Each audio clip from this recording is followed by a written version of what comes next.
तीन भुवन में सार वीतराग विज्ञान था। शिव स्वरूप शिवकार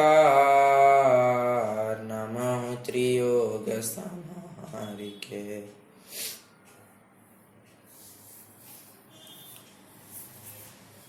हिटलर का एक प्रचार मंत्री था जो एक पॉलिसी अपनाता था, किसी भी झूठ बात को अगर 100 दफे दोहराया जाए, 99 दफे दोहराया जाए, वो झूठी लगेगी, परंतु 100वीं दफे अगर दोहराएंगे तो ग्रेजुअली ओवर द पीरियड एक ऐसा चेंज आ जाता है कि जब 100वीं बार कहेंगे तो वो बात सच भी लगने लग जाती है। आज के जमाने में ये कंपनियां भी यही तो स्ट्रेटेजी अपनाती है। वो जो एडवर्टीजमेंट इत्यादि करते हैं कि आप कोलगेट यूज करो आपके दांत ठीक हो जाएंगे, आप पेप्सोडेंट यूज करो आपका सब कैविटी निकल जाएगी, आदि आदि बातें कहते हैं। और फिर उसको देखकर लोग मान भी जाते हैं कि हाँ, ये कोलगेट पेप्सोडेंट करेंगे तो ही हमारे दांत अच्छे होंगे, सिर्फ नॉर्मल मंजन करेंगे तो दांत ठीक नहीं रहेंगे। तो ये ऐसी ही बात वो धारणा में बैठ जाती है, बार बार रिपीटिशन करने से वो दिमाग में बैठ जाती है।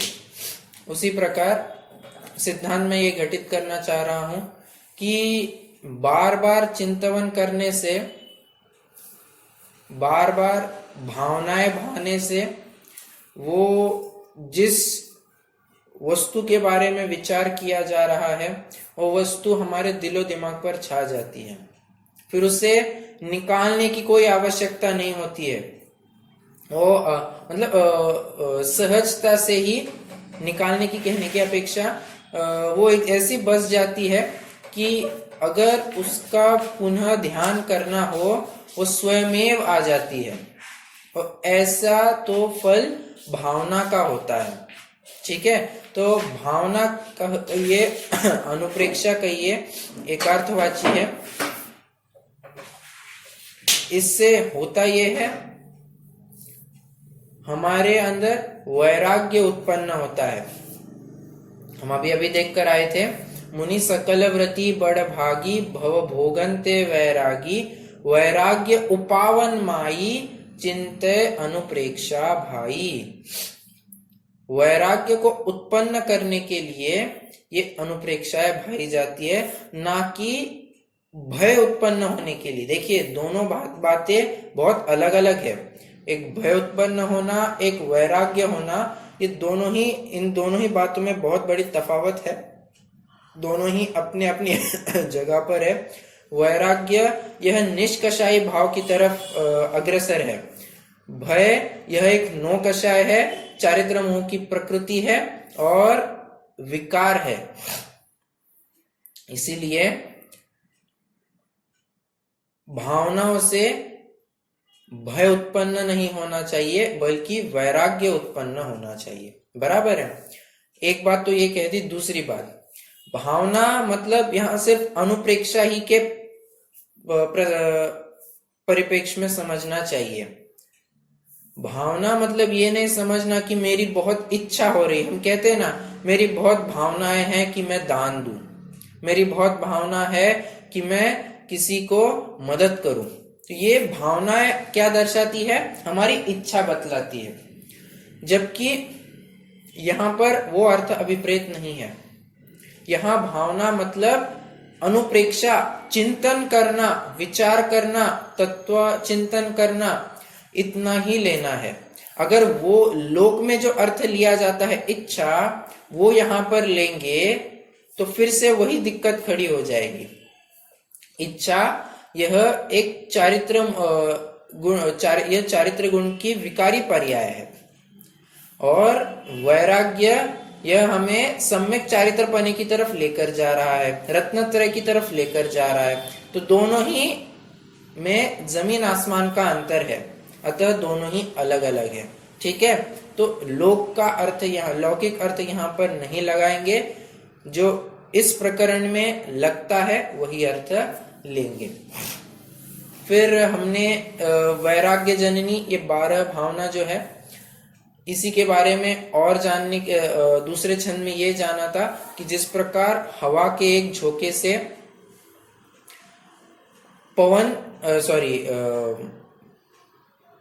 पावक भवक उठता है, हवा लगने पर वो जो अग्नि है वो भड़क उठती है या और प्रज्वलित होती है, उसी प्रकार इस समता सुख प्रकट करने के लिए, उपजाने के लिए मुनिराज इन 12 भावनाओं का चिंतन करते हैं। तो ऐसा हमने एक उपमा देखी थी, एक कंपैरिजन देखा था कि दृष्टांत दिया, उसके ऊपर से उन्होंने सिद्धांत भी घटित किया। और अभी हम 12 भावनाएं हैं, उनका स्वरूप देखेंगे, क्या है उनका विश्लेषण करेंगे। वैसे 12 भावनाएं ये सभी को परिचित ही होती है जैन समाज में। जैन समाज ही क्यों, ये अन्य समाज में भी बहुत ही प्रचलित है। भले ही शब्द रूप से नहीं, परंतु भाव अपेक्षा से उनमें भी ये बातें प्रचलित है।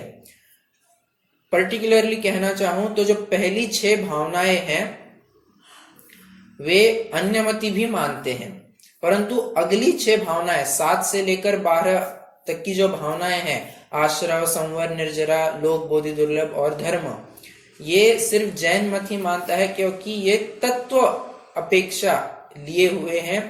बाकी भावनाएं ये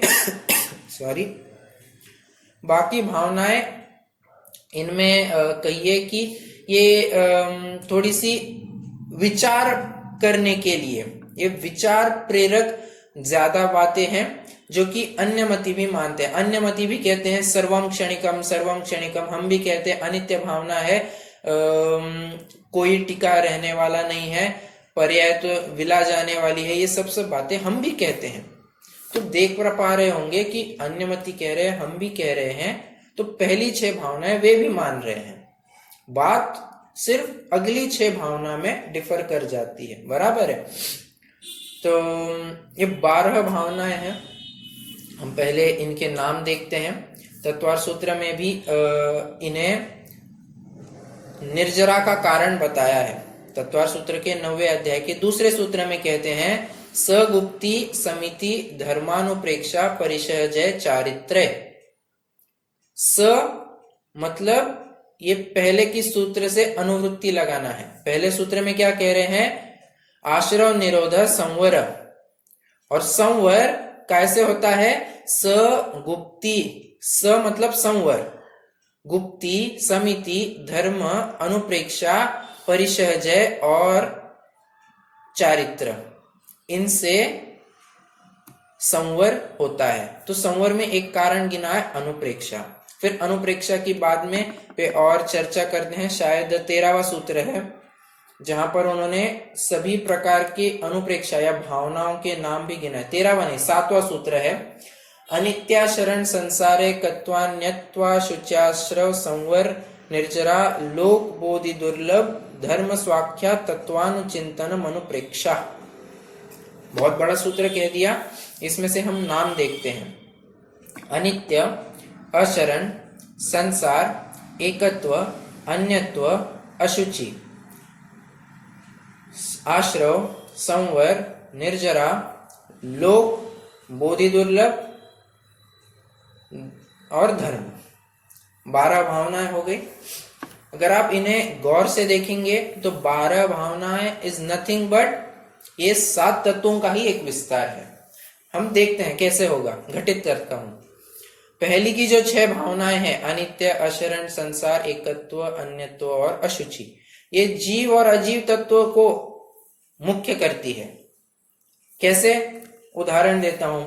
जीव नित्य है और उसके साथ ये जो शरीर का संयोग हुआ है ये अनित्य है, इसका कभी ना कभी अभाव होगा ही होगा। अनित्य हो गया।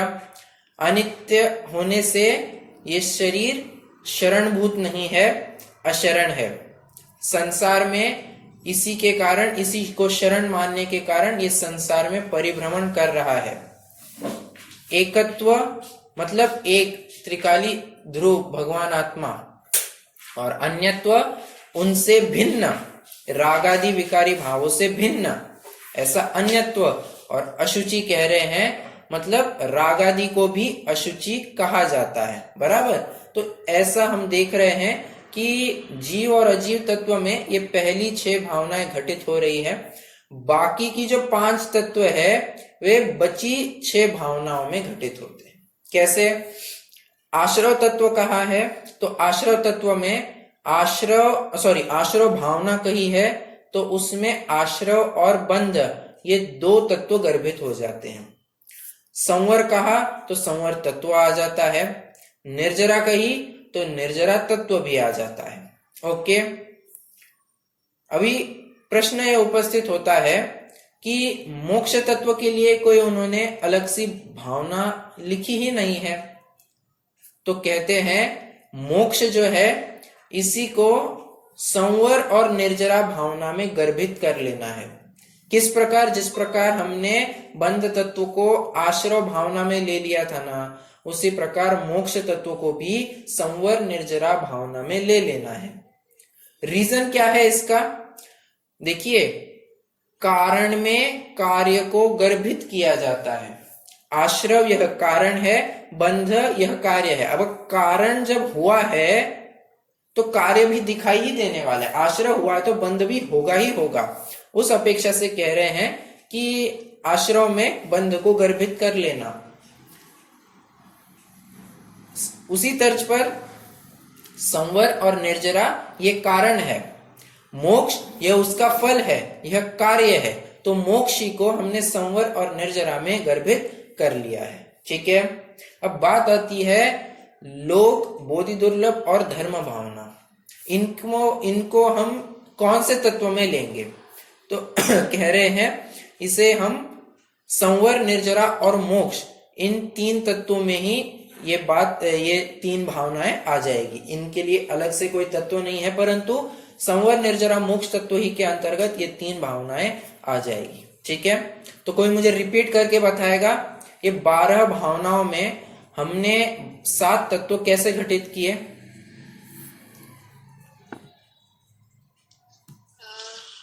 पहले की 6 भावना है वो जीव और अजीव तत्व में लेना।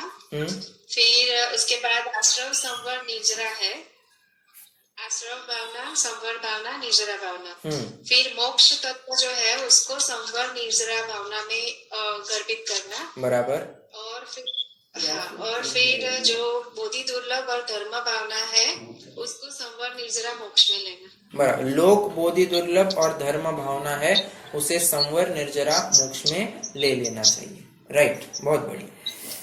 ठीक है, तो 7 तत्वों का भी हमने ये स्वरूप देख लिया कि, और मैंने इनफैक्ट पहली कक्षा में कहा भी था कि ये चिंतवन कहिए, अनुप्रेक्षा कहिए, नथिंग बट ये 6 द्रव्यों का ही चिंतन है। ये 6 द्रव्यों का ही स्वरूप के बारे में विचारना है, 7 तत्वों का ही स्वरूप विचारना है, देव शास्त्र गुरु का ही स्वरूप विचारना है।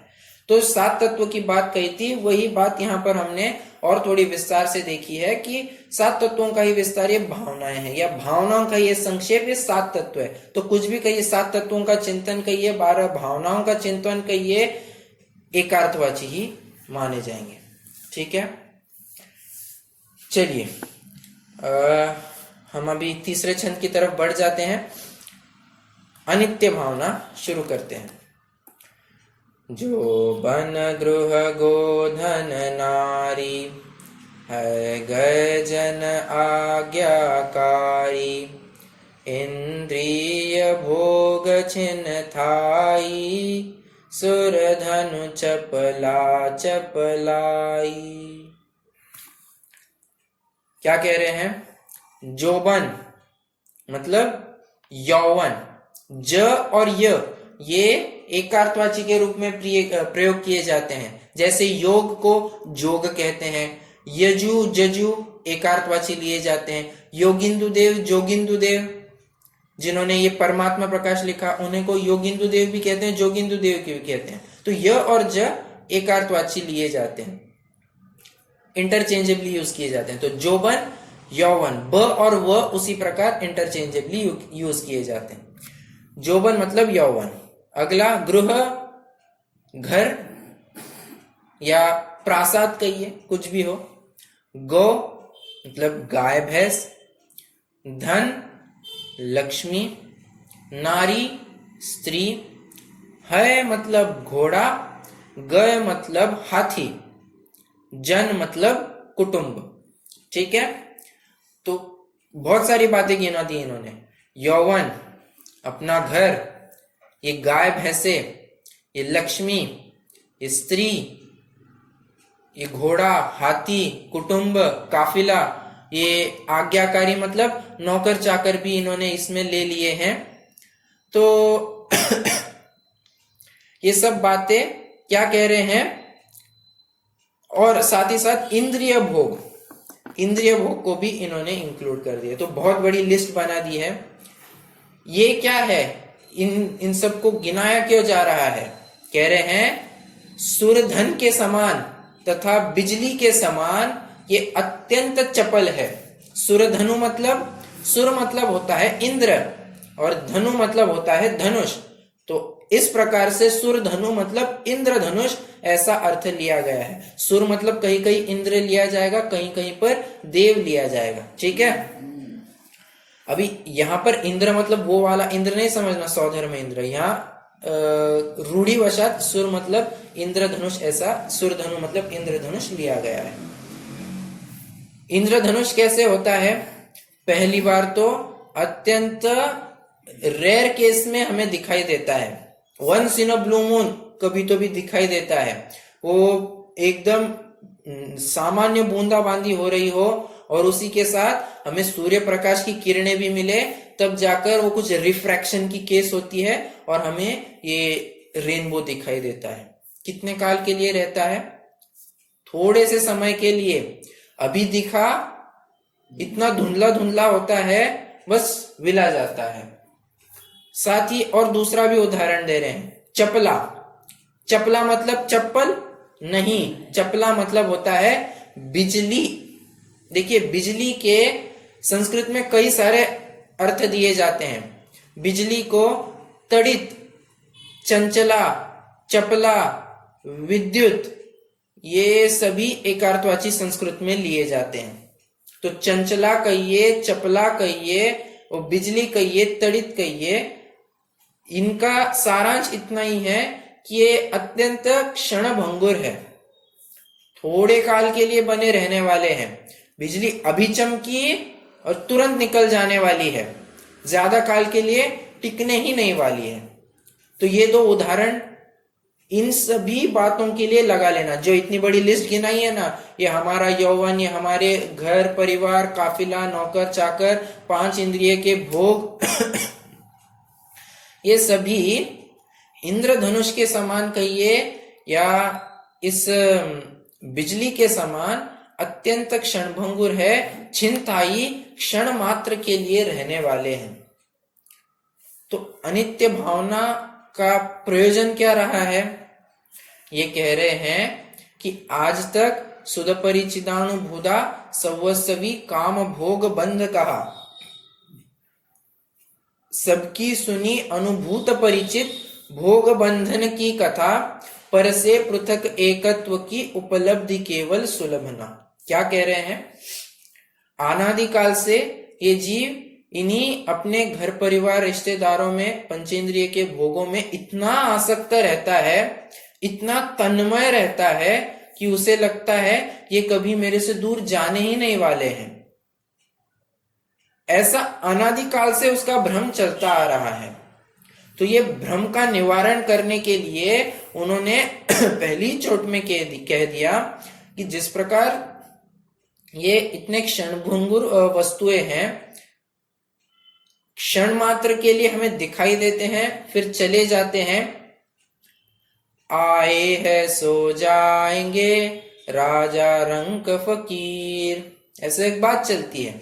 आए हैं, चले जाने वाले हैं, वो और बहुत कम टाइम के लिए आए हैं, तो जो इतने कम टाइम के लिए आए हैं उसमें तन्मय रहना, ये बहुत बड़ी दुख की निशानी है, ये दुख रूप है और दुख के कारण है। देखिए, जब हमने प्रवेशिका का प्रकरण शुरू किया था, हमने विश्व, द्रव्य, गुण, पर्याय इन सब की चर्चा की थी, राइट? तो द्रव्य की जब चर्चा की थी, द्रव्य किसे कहते हैं, इस प्रकरण की चर्चा की थी, तब मैंने एक बात कही थी कि नित्यानित्यात्मक वस्तु को द्रव्य कहते हैं। ठीक है? तो नित्य मतलब मैंने ये कहा था स्थिर अंश, अनित्य मतलब अस्थिर अंश।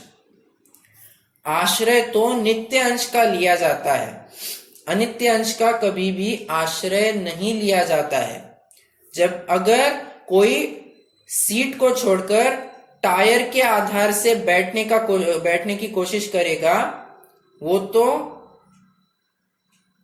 अपघात को प्राप्त होगा, मतलब दुखी होगा। बराबर? उसी प्रकार कह रहे हैं, ये जितने भी क्षणभंगुर वस्तु है, इन क्षणभंगुर वस्तुओं का जो भी आश्रय लेता है, अवश्य ही वो दुख को प्राप्त होता है। क्यों?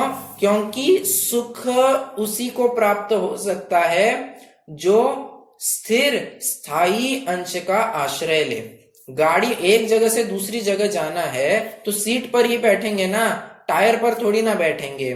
उसी प्रकार अगर इस वर्तमान पर्याय से मोक्ष पर्याय में जाना है तो किसका आश्रय करेंगे? सच्चे सुख की प्राप्ति करनी है, किसका आश्रय करेंगे?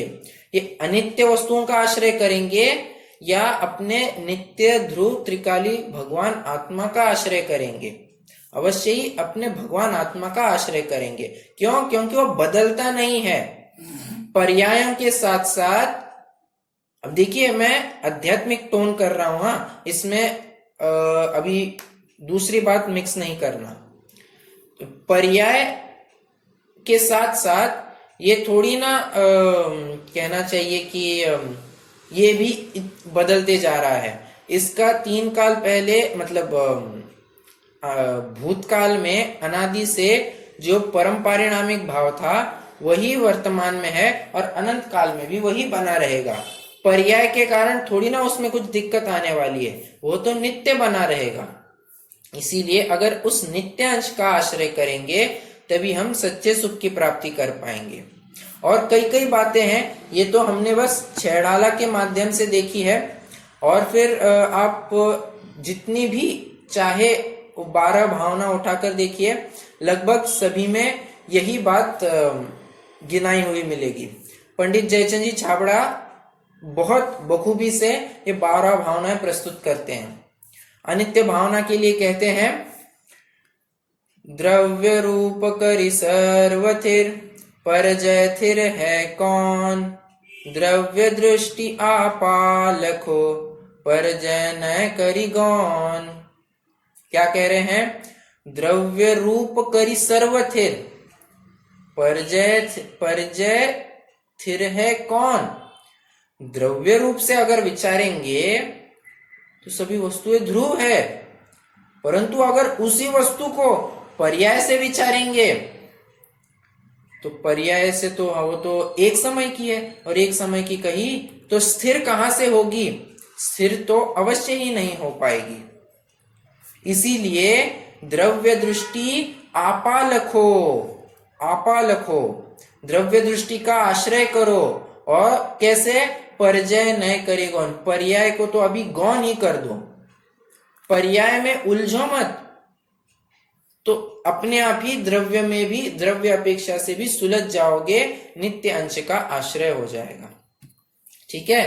तो यहाँ पर अनित्य भावना की चर्चा करी जा रही है, और भूदरदास जी भी अपने 12 भावना में लिखते हैं, राजा राणा छत्रपति हाथिन के असवार, मरना सबको एक दिन अपनी अपनी बार। राजा हो, राणा हो, या कोई बहुत बड़ा छत्रपति हो, देखिए राजा कहा है तो हमें राजा पृथ्वीराज चौहान की याद दिलाता है। 17 बार उसने उस मोहम्मद घुरी को 17 बार मोहम्मद घुरी वो आक्रमण करता रहा, चढ़ाई करता रहा, 17 बार उसको परास्त किया और फिर से भेज दिया, छोड़ दिया उसको।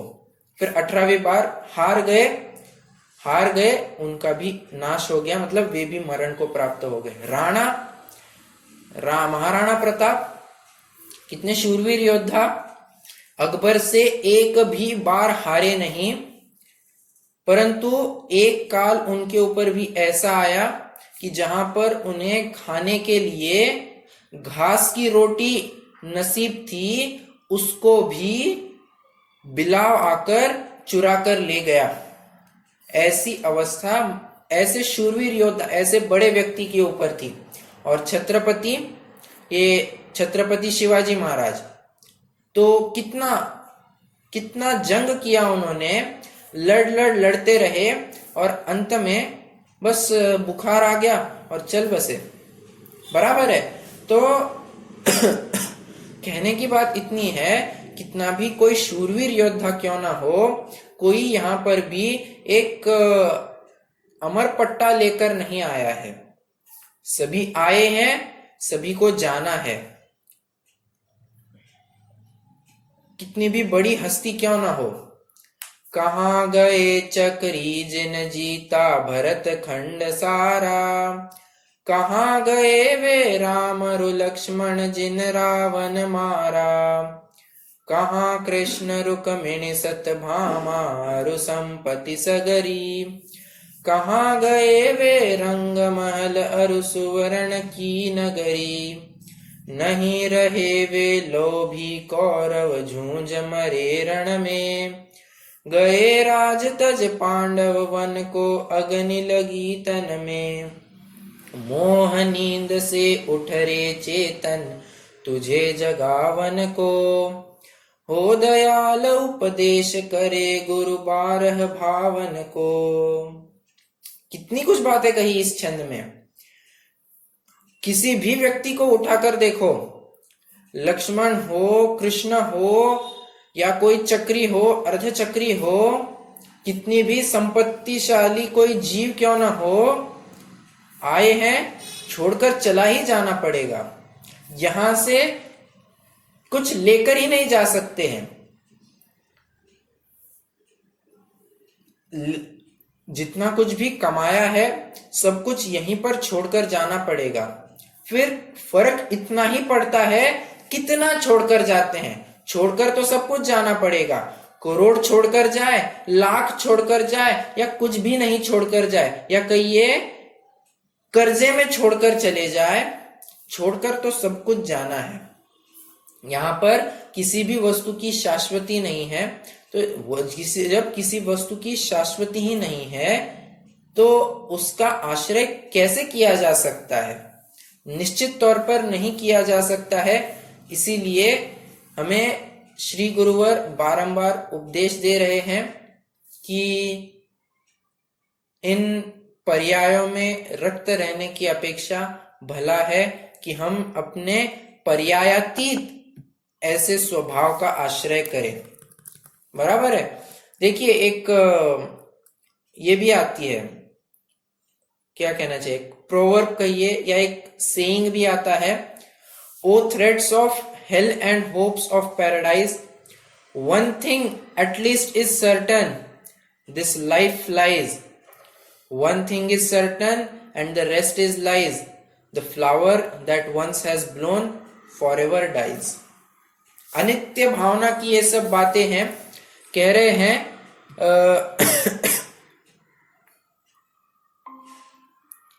आवाज आ रही है मेरी सबको? ओके। तो अनित्य भावना के बारे में ही सब कह रहे हैं कि सब कुछ झूठा है, एक बात सच्ची है। क्या? ये जीवन तो चला जाएगा। This life flies, one thing is certain and the other lies, that this life is some or the other, at some or the other point of time it will also fly। तो ऐसी बात कह रहे हैं कि एक बार इस जीवन में आया है, इस जीवन को छोड़कर ही जाना पड़ेगा। संयोग हुए हैं तो वे वियोग सापेक्ष ही हुए हैं। ऐसा कोई भी संयोग आज तक नहीं हुआ है कि जिसका वियोग ही नहीं हुआ, या ऐसा कभी भी वियोग नहीं हुआ है जिसका पुनः कभी संयोग ना हो। ऐसी हो ही नहीं सकता।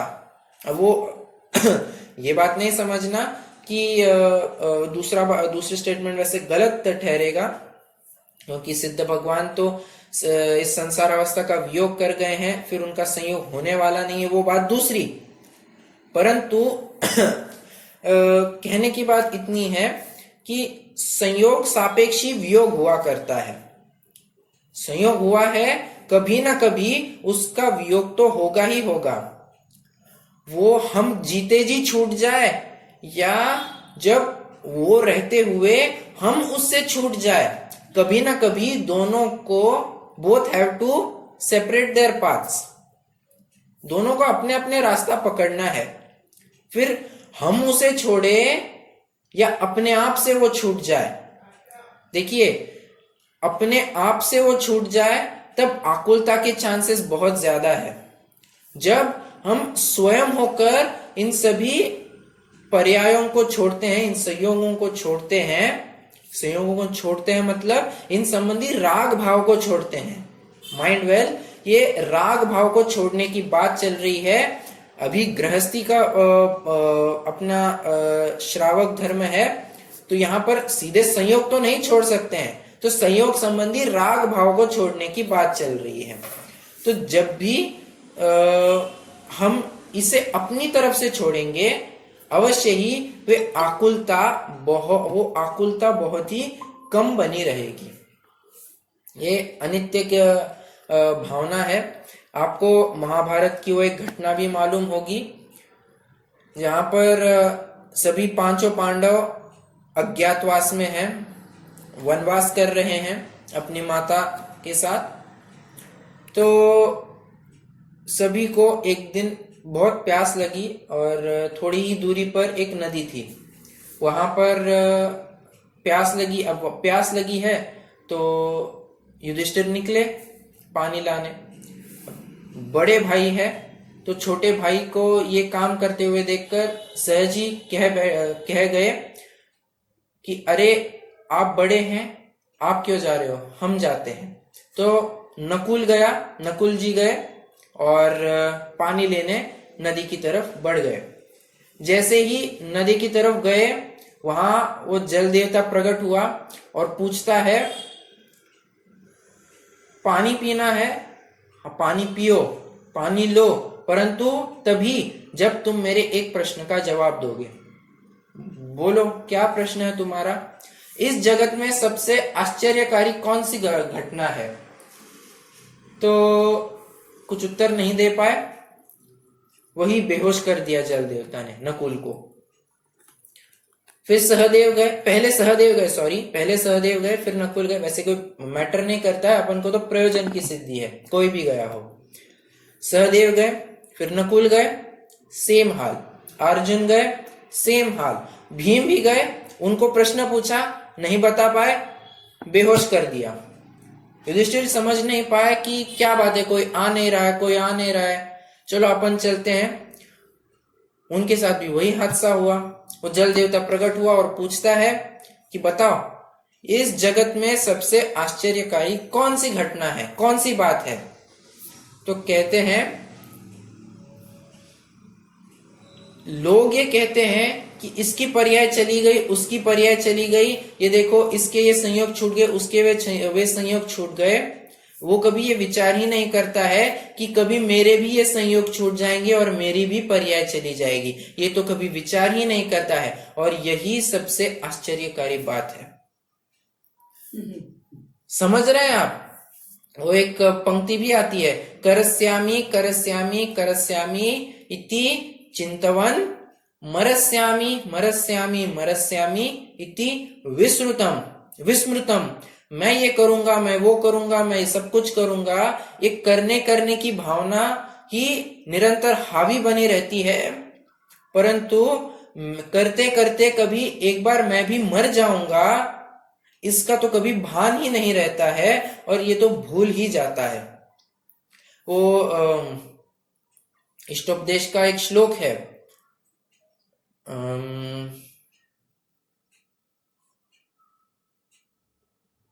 अभी वो श्लोक याद नहीं आ रहा है, अंत में आया है वनांतर तरुस्थवत, ऐसी बात है। मैं आपको उस श्लोक की थीम बताता हूं। हुआ ऐसा है कि एक व्यक्ति जंगल के बीचों बीच के एक पेड़ है, उसके शिखर पर जाकर बैठा है, एकदम टॉप ऑफ द ट्री, उस पर जाकर बैठा है।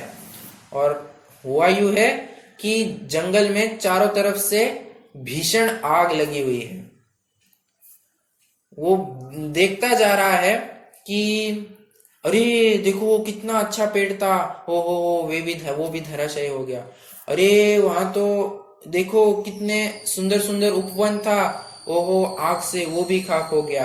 अरे ये देखो ये भी चला गया, ओहो वो भी चला गया। आप समझ पा रहे हैं, बढ़ते बढ़ते आग उसकी तरफ आ रही है और वो कहता ही जा रहा है कि ये चला गया, वो चला गया। वो ये विचार ही नहीं कर पा रहा है कि थोड़े ही देर में आग उसके पास आ जाएगी और वो जिस पेड़ पर बैठा है उस पेड़ को भी जला देगी और उस पेड़ के साथ साथ स्वयं भी जल जाएगा, स्वयं भी मर जाएगा। ये तो विचार ही नहीं करता है और दूसरों ही के विचार में वो लगा रहता है।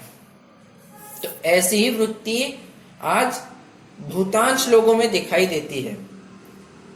सभी दूसरों के बारे में टीका टिप्पणी या उनके बारे में थीसिस लिखना चाहते हैं, अपने बारे में कोई विचार ही नहीं करता है। सभी कहते हैं ओहो अभी ये भी चले गए, वो भी चले गए, अपना भी टाइम आएगा। ये तो सभी कहते हुए भी दिखाई देते हैं, परंतु मानने वाले तो उससे भी बहुत कम है। बहुत जन कहते हैं सच में बहुत हमें समय की जागरूकता चाहिए, हमें तो यही करना चाहिए, हमें तो यही करना चाहिए, इसके अलावा और कोई दूसरी बात नहीं है। कहते तो सभी ऐसे ही है, परंतु मानते हैं ही नहीं। उनकी प्रवृत्ति बराबर ऐसी चलती है जैसे मैं तो एक अमर जीव हूं, मैं तो कभी मरने ही वाला नहीं हूं। सभी की प्रवृत्ति ऐसी ही दिखाई देती है। निष्कर्ष इतना है कि जो कुछ भी संयोग है, संयोगों में हर्ष विषाद नहीं करने की बात कही जा रही है। ये अनित्य भावना का प्रयोजन यह है कि आज तक यह जीव संयोग वियोग में हर्ष विषाद की भावना बनाता रहता था। उस हर्ष विषाद की भावना से इसको अगर दूर करना है तो ये अनित्य भावना बहुत कार्यकारी होगी। संयोगों में हर्ष मत करो, वियोगों में फूलो मत, विषाद मत करो, खेद मत करो। यही बात अनित्य भावना कह रही है। क्यों? संयोग वियोग में ऐसी क्या बात है? संयोग वियोग अनित्य है, ये कभी भी नित्य स्थायी रहने वाले हैं नहीं, इसीलिए इनका आश्रय, इनका सहारा कभी भी नहीं लिया जा सकता है। ठीक है, देखिए वैसे अनित्य भावना की तो अपन चर्चा अभी ऑलमोस्ट पूरी कर चुके हैं। एक दो तीन बातें कहनी है, फिर आज रुक जाएंगे। आचार्य कार्तिकेय ने कार्तिकेयानुप्रेक्षा में अनित्य भावना को अध्रुव भावना इस नाम से जाना है। अनित्य भावना को ही वे क्या कहते हैं? अध्रुव भावना, ऐसा कहते हैं। अभी इस प्रकरण में वैसे देखा जाए तो नित्य और ध्रुव, या कहिए अनित्य और अध्रुव, ये एकार्थवाची है, परंतु कहीं कहीं पर शास्त्रों में आपको नित्य और ध्रुव इनमें भी अर्थ भेद दिखाया जाएगा। मैं फिर से दोहराता हूं, इस प्रकरण में नित्य और ध्रुव ये तो एकार्थवाची ही लिए जाएंगे और वास्तव में यूजुअली होता भी ऐसा ही है, परंतु कहीं कहीं शास्त्रों में आपको नित्य और ध्रुव इनके अर्थ भेद मिलेंगे। कैसे मिलेंगे? नित्य के बारे में कहेंगे वैसा का वैसा, और एक्सट्रीमली सॉरी, नित्य के बारे में कहेंगे वही का वही, और ध्रुव के बारे में कहेंगे वैसा का वैसा।